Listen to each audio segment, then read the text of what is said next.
Heth versus Reynolds, Chapter 3, Meredith flanks Archer. There were two brigades in Wadsworth's division. The first one was Cutler's brigade. See here Cutler's brigade in black and Davis's Confederate brigade in red.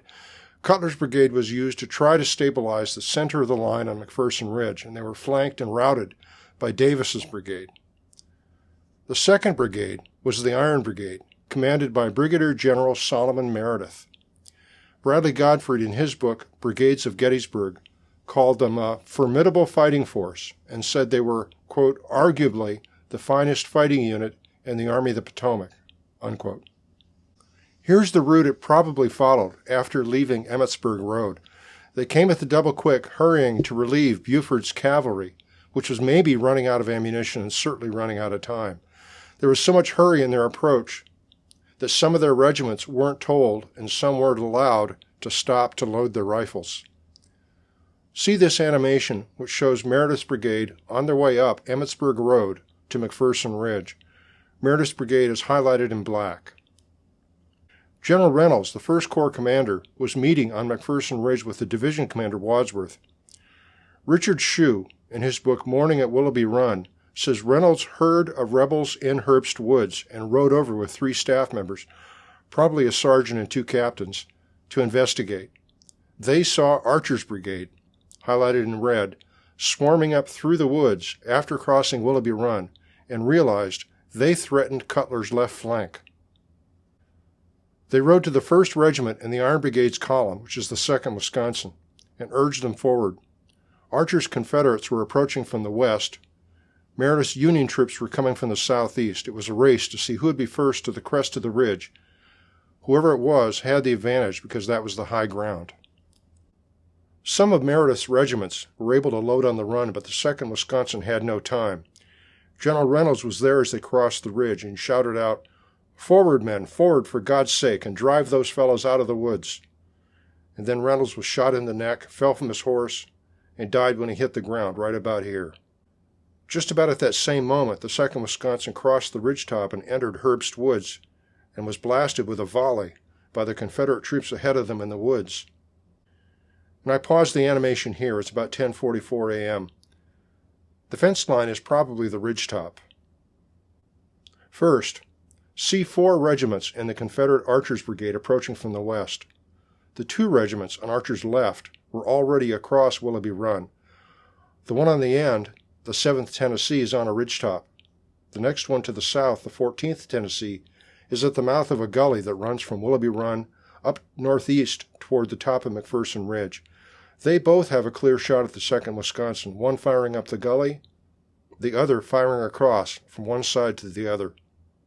Next, see that the 4 Union regiments are attacking in an echelon with the 2nd Wisconsin all alone out front. The next regiment, the 7th Wisconsin, apparently paused to wait for the regiment behind them, the 19th Indiana, to catch up. The result is that both of the Confederate regiments on the left of Archer's brigade have a clear shot at the 2nd Wisconsin, which at the moment was all alone with unloaded rifles. Both sides were surprised. The Confederates thought they were facing cavalry, and the Federals didn't know the rebel troops were so close. Probably both of Archer's regiments on the left fired at the 2nd Wisconsin, which reeled and stopped for a second. In the first few seconds, the 2nd Wisconsin lost both their commander and their second-in-command, but history says they kept coming. The Confederate troops realized they were facing regulars. The Union troops collected themselves and loaded their weapons. The fight continued at close quarters. Richard Shue says the range was under 40 yards, with the units involved probably exchanging volleys back and forth. The next Union regiment, the 7th Wisconsin, paused at the ridgetop. Bradley Godfrey says the commander was confused in the smoke as to whether it was Confederates or Union troops firing at him, and a staff member rode up and pointed down and to the left to a Confederate battle flag in the ravine below and ordered them to attack. The staggered arrival of the Union regiments apparently confused the Confederates. The regiment on their far right, the 13th Alabama, was ordered to hook to the left to catch the Union line on the flank. The problem is they hadn't found the Union flank.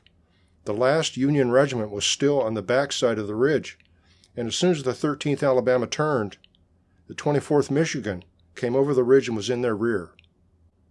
The confusion and panic on the right end of the Confederate line spread north, from regiment to regiment, as the Union regiments pushed forward, and soon the whole Confederate brigade was back on the far side of Willoughby Run. A few minutes more, and their commander, Brigadier General James Archer, was captured right about here. Archer was the first of Lee's generals ever to be captured. Probably about 11:15 a.m., this part of the battle was over. Archer's brigade was in retreat. Bradley Gottfried reports their losses at about 374 men, which would be just over 30% of the brigade. But look what's happening behind the Iron Brigade.